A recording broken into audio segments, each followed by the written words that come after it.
Okay, so now we're on reflections, which starts with lesson 6.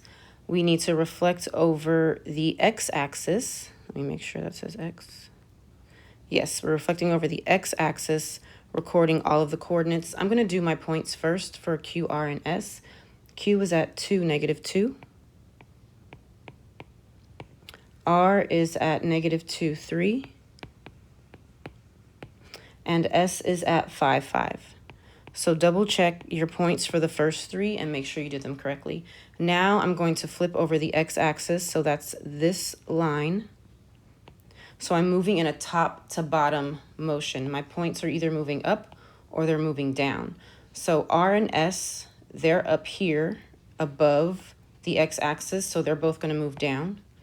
So I'm going to count how far they are from the x-axis. So starting with S, it's 1, 2, 3, 4, 5. So from the x-axis, since it was up 5, I'm now going to go down 5. 1, 2, 3, 4, 5. This is where S prime is.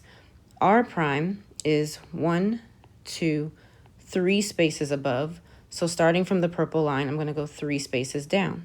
1, 2, 3. This is where R prime is. Q is below, so Q is going to be moving up when I reflect it.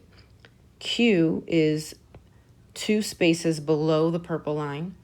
So starting from the purple line, I'm going to go up 2 spaces. 1, 2. I'm going to carefully connect my points. So S is here. So